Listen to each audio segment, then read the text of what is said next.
Tune in today to find out very easy tips on how you can get in the best shape of your life. I'll also tell you a bit of a client story and how we achieved their results. See you in the next video. Getting in the best shape of your life can be difficult at first because there's a vicious cycle of habits to break. Or if you've been in your best shape and you've slipped off the bandwagon and you've gone into a cycle of not getting on the bandwagon, it's very difficult to get back on it after a prolonged period. It's also kind of challenging to find a coach or a personal trainer that's relatable to you, and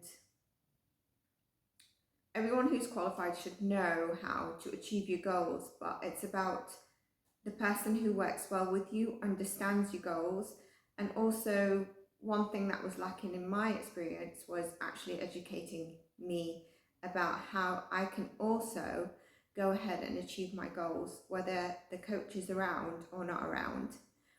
And this is why it makes me extremely passionate. Now, before I get into tips, I want to tell you about one of my clients, and we've had a couple of very similar clients in terms of their background, but I also have clients that are very similar in terms of their goal is weight loss and then fat loss, and then we change their goals in terms of what they might want to achieve. Some go down the route of just accountability of continuing with sessions after a prolonged period. Some want to do strength goals, some want to turn into yoga, so it all depends. So this client of mine was an entrepreneur, and they were in their 30s, and they wanted to lose around 13 kg, so around 25 pounds of their body, and so that they could increase their energy levels. She also had 2 kids, and she was sick and tired of the yo-yo dieting. She was also very demotivated because she had a personal trainer before and it just wasn't working out. And when I had a discussion with her, she was very much questioning herself. And I can't comment on that relationship, but it cannot all be down to one person if the person's putting the work in. And she wanted to be a good example to her kids as well, and she obviously wanted to feel good about herself in her marriage and in her life in general. So within 3 months, she actually dropped 28 pounds. And I'm proud to say that she's kept it off. Obviously, sometimes as women, we go up 2-3 kilos or so, or whatever, depending on our thing, but mostly she's kept it off. And she's still a client of mine, and she does some sessions and then she takes a break and then she comes back and does some more sessions depending on her goal. Now I just want to go through how we did it, so that you can have an idea on possible ways you can do it yourself, or if you felt that you wanted to find a coach and you felt that the ways that we might go about it, because I cater it to each and every client to make sure that you feel it's unique and we achieve your goals. So the first and most important thing is to find ways to keep yourself honest. We tracked the weight, obviously, and we tracked it on a weekly basis. In that, I didn't necessarily expect to see a weight loss every week. Some weeks, yes, some we stayed, but it was to track it on a weekly basis to see and understand, and also during that day understand where she was in terms of her month, her day, etc. We tracked inches as well, so we took measurements every 2 to 3 weeks, and we took pictures, okay, so that she could also see as we achieve. And this was a great way to actually view the progress she was making, because, you know, after a period of time, I'll be able to see it, but she might not be able to see it so much, or you don't see it at the beginning and then you suddenly see it, and because people start saying, wow, you've lost loads of weight, but along the way they don't necessarily always see it. Then step number 2, we made sure we had weight training in there to help her build the muscle and maintain her metabolic rate. We also included walking when she could, so it helped decrease her stress, it increased her energy and helped her burn a few more calories, and it was less stressful on the body when it's taken in less calories.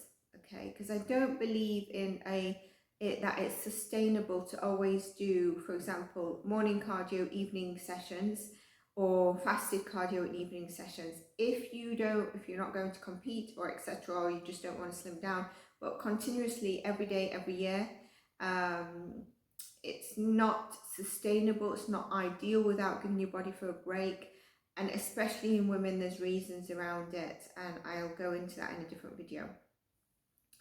But even if you're a man, you need to give your body a break.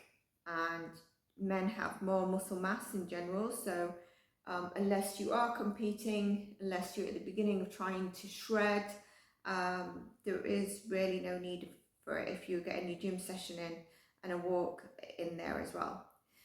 And then we looked at her meals. Obviously at the beginning I looked at her meals, and we put her on a bit of a meal schedule that worked exactly around her lifestyle and included things that she loved.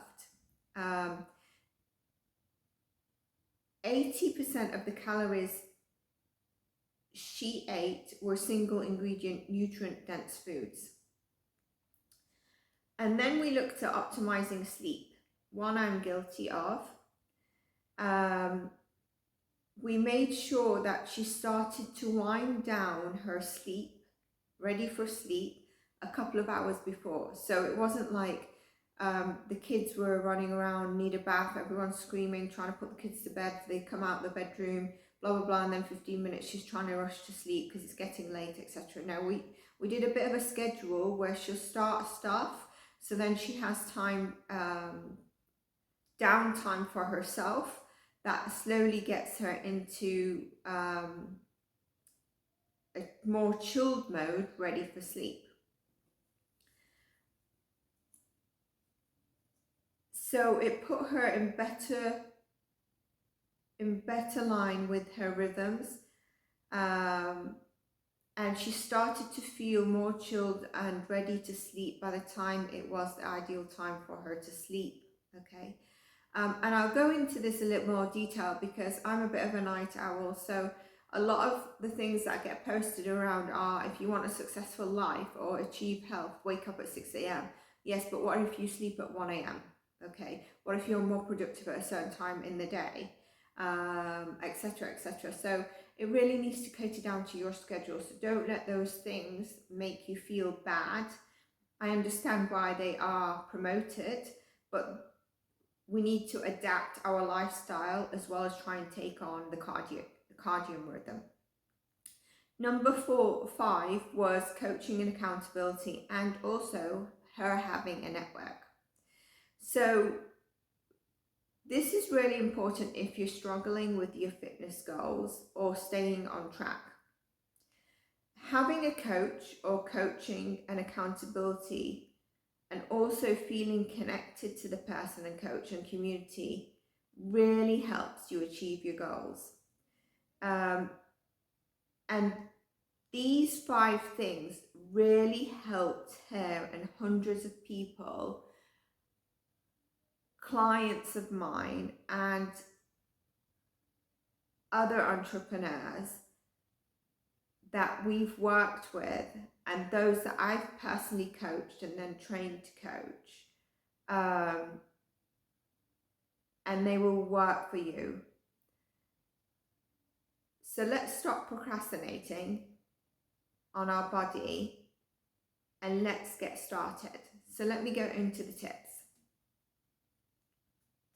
So the tips are, 1 is 80% of your calories from single ingredient nutrient dense foods. Okay, so in meaning, it means have a well balanced healthy diet in foods that fill you up that are balanced in terms of fat, protein, and carbs, so that it's sustainable in the long run and you achieve those habits. Number 2, avoid processed foods as much as you can. Now, I like a protein bar. I won't say the brand. I like a bit of, I like a Be Kind nut bar, for example.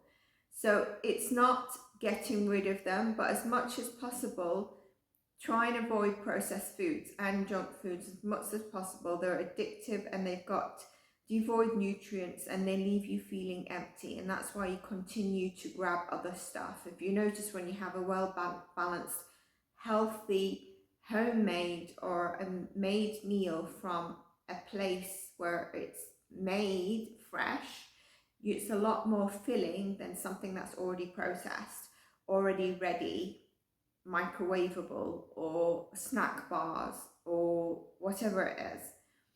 So they make you feel full for a lot longer. Don't be frightened to eat the same meals if they are well balanced or recommended every day. It can be very underrated, and I'm sure you've heard of the bodybuilder that eats, for example, chicken and broccoli and rice every day, because it helps you with your goals to get lean and for fat loss. And I'm not saying that's what needs to be done, but it is a bit underrated or misunderstood. Lift weights 3 times a week. I'd say at least 2 times, 4 times if you can, and use progressive overload on your muscles. And this can be progressive overload, I'll go into it in different meaning, but your coach will be able to do it in different forms for you depending on your goal and what you like as well. Okay. It's simply doing more reps, more weights, more frequency, more tempo, and switching it up. Okay. Eat 1 gram of protein per pound of body weight. It helps you build and retain the muscle you're trying to get, and eat protein with every meal. Okay, protein can be very filling if you're not used to it. When you first have it, it is very filling. As you get used to it, you might not be so aware of how filling it is because you're used to having it in every meal that you have. That's what I felt. So let me know if you try what I'm saying and you find the same thing. Let me know in the comments. Avoid trying to lose weight. Focus on creating the good habits. And that's why these tips, like I said to you, like I didn't say go ahead and have this in the morning, this at lunch, this in the evening, then nothing, and then you're doing let's say intermittent fasting. No, we want to create a sustainable approach where you're tweaking your habits every so often so that it's achievable for you and you can sustain it, so that you focus on the outcome of your weight loss, getting into shape, and the latter of bettering slowly. All of your lifestyle comes with it. Then we're on number 7. Your aim is to become the type of person who stays in shape. In order to change your body with your identity will come along the journey, and you might find that you actually change who you are. When I was overweight, I was very self-conscious. I was very conscious. I was very self-aware, shy, and I can't say that I'm not. I'm quite introverted unless I'm with my crowd, but I'm secure in myself now. I'm secure in myself. So you start to find that you might change. Eat your meals as much as you can with a break, so basically on time, rather than going prolonged period of not having your meals, so that you can stay in not getting over hungry, then grabbing for loads of things when you get home from work, when you reach for the fridge during a break, etc., which was very difficult for me to manage in my corporate role because it was back-to-back meetings, and then after it I'd feel really crap because firstly I had no choice to a certain extent because I didn't have time, and secondly I felt like if I don't even have time to prepare something to eat, because my job is so demanding, it was quite high level, I don't think this is right. And so try to have your meals on schedule so that you're not reaching for stuff. And if you can, prepare them the night before or in the morning. Some people get up a bit earlier, depending, so that you're taking it with you. Or if you have, sometimes if you're running out, there's local cafes, like for example in the UK, there might be prepped, where there are healthy meal options that you can get that are not processed, they're freshly made. Replace snacking with water and drink it before meals. Usually you want to snack because you're dehydrated. Water also keeps you feeling full and increases your energy. One I'm guilty of as well is that I know sometimes I'm more thirsty. I'm probably thirsty and not hungry, but I'll reach for a snack. But I'm aware of it. And so I make sure that I get my intake in on most days. And I'm trying to make sure that I question, am I thirsty or am I hungry? Obviously, if that's like your snack time or your lunch time, then it's likely that you are hungry, but keep your water intake going throughout the day. You want to aim for 2 liters if you're working out. With my clients, depending on what our workouts are, I range from 2 to 3 liters of advice of what I'd advise each one of them, depending on their lifestyle and what we work on. Find a group of friends that fit, a group of friends who fit where you want to be, or who also like exercising, so that you can also, you don't find it hard when you go out somewhere. If so-and-so wants to have a burger and you've maybe had your burger or your pizza a few days ago, so it's not time for you to necessarily have a cheat. And also they understand, or those that also like to move, go for a walk, exercise, go to the gym, it makes it a lot easier for you. If you're single, I think this is probably, if you are into fitness, you probably would go for this anyway, but find a partner who has health as a priority in their life. If you can do this, then the example of health for your family and the relationship is always a priority, which makes it a lot easier. 12, eat your meals slowly and mindfully. Sometimes because we get so hungry or we've got a short period of time, we can just scoff our food down without chewing properly.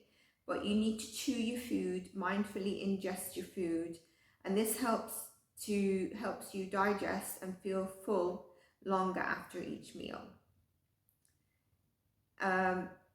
Also, when we think we're in a rush, the time it takes to actually chew your food doesn't make it any longer, to the point where you think you're taking, from let's say a half an hour, 20-minute break to it's not going to be an hour later. So there's only going to be a couple of minutes, if anything. That it's 5 minutes maybe maximum. Eat up to 80% of your fullness. Now this can be tricky if you feel full, usually after you've finished your meal and you sat there. After like say half an hour, you're like, oh my god, now I feel it all. But try and see where you might still feel, if you are that person, you might still feel a bit hungry, so you stop and see how you'll feel in 15 minutes time. Just so that you don't overeat and you don't feel stuffed to the point where you don't have energy, because sometimes like I said, one of the big things is to have energy.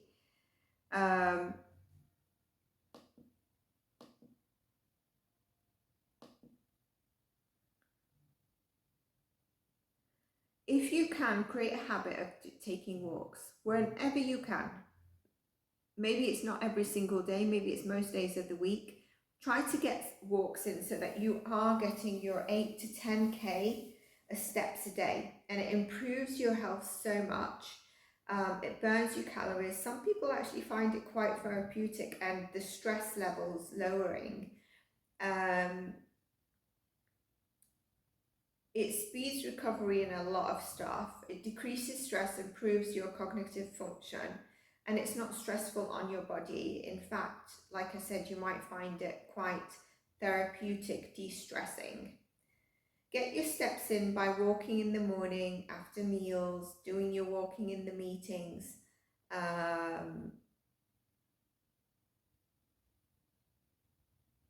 one is a bit tricky, but some people have started doing the walking during the meetings. I'd say maybe it's walk around the office, take the steps when you can. Learn how to manage your emotions without food, drugs, alcohol. And it can be a big one if you are overweight. One of the things is to emotionally eat. If you feel crap, if someone's made you to feel crap, I've been there, I know how it feels, and it's a vicious cycle. And same with probably anyone who is using any other substance or addiction, to try and numb themselves, but it's not going to help you overcome. So as much as you can, try to manage your emotions. And if you want tips on that, I can go into that, because I am a yoga, mindful and breathwork coach, so I can help you in terms of that. We need to find out why you eat, stress eat your emotions, and work to heal the part of you to deal with them in healthy ways. So you can either try to do it alone, or you can find a coach or someone who can help you. If you'd like a session or to see how I can help you in that, we can most certainly set up the consultation that I have around that and see what best package or sessions fit for you. So you can just DM me or email me and let me know if you're interested. We are on number 18. Can you imagine? Fix your sleeping habits. Sleeping helps you recover, increases energy, controls your appetite. It's the best supplement for your mind, body and soul. Have you ever been traveling for so long and you've maybe not slept on the plane, you've not slept the night before, and you arrive on where you want to be and you just feel like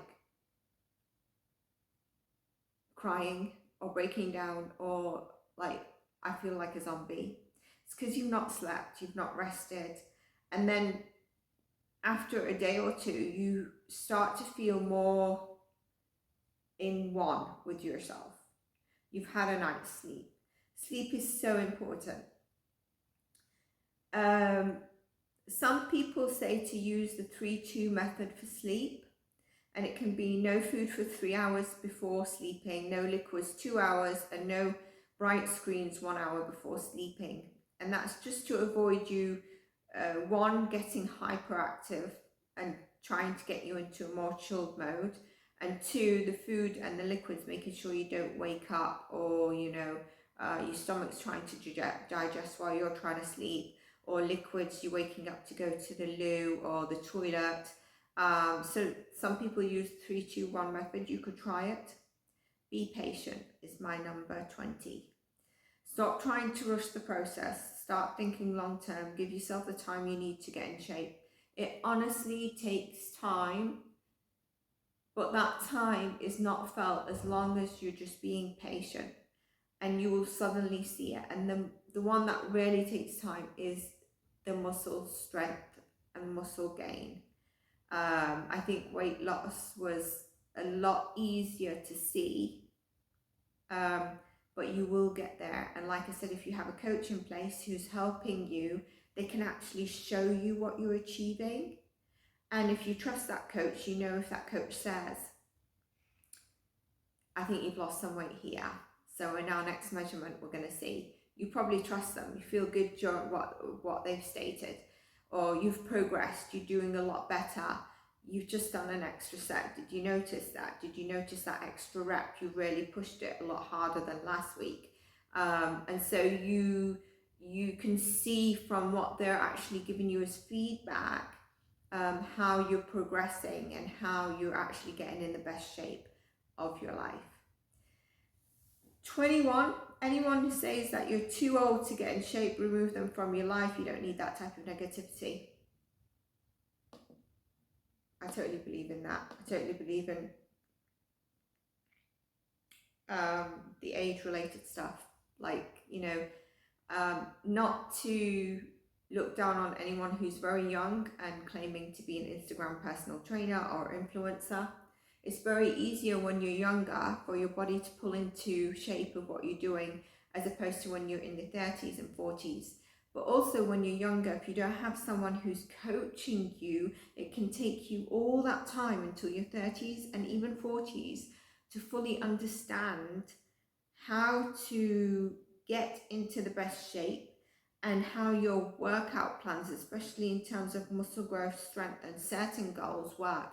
And this is why I'm passionate about this, because if I had the right coaching or personal trainer when I started off, I probably would have been more aware a lot sooner on the little tips that I should be doing to get me where I am. And that's why I like what I do, because I change people's lives.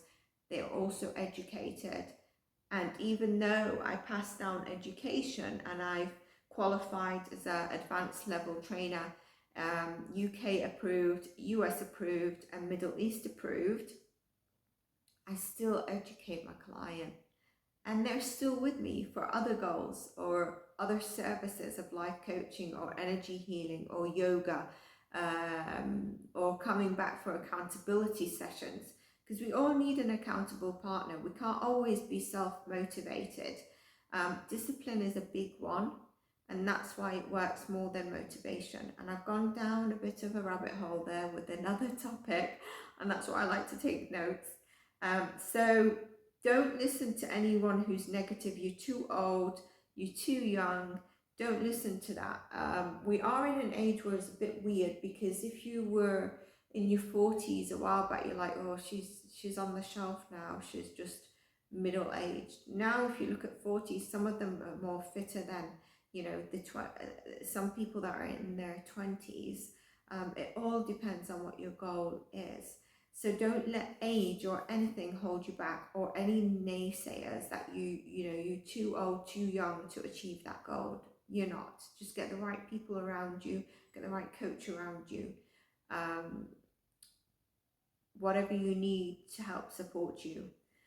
You don't need a six-pack. A lot of people walk around thinking six-packs mean strength. It's not. Just get your body to a level where you need to be to avoid disease, to help you sustain a healthy posture in terms of the skeletal system, your organ system, everything, and then your goal of whatever you need or wish to achieve. Initially, this is tip 23, initially your goal might be for vanity. You know, I want to look good, I want to lose this weight because I want to look good, which still matters, by the way, because looking good is eventually how you feel. If you feel good, you're confident, your self-image, your self-love changes.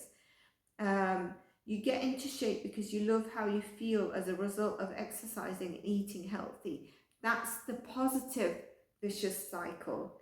I spoke briefly about a vicious cycle when it was to do with being overweight and emotional eating and naysayers and etc. This is the positive loop. Stop comparing your body to other people that are built different. We don't know the level of body dysmorphia someone has, the drugs they're taking, the supplements they're taking, or what someone's gone through to get them to where they are. And there's only so much that we can see, or they want us to see, in terms of their body.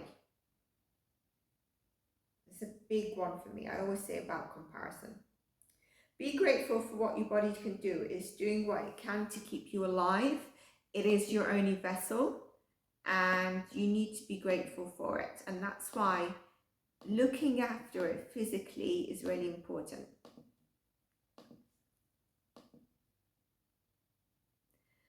when you transform your body, you can transform your life.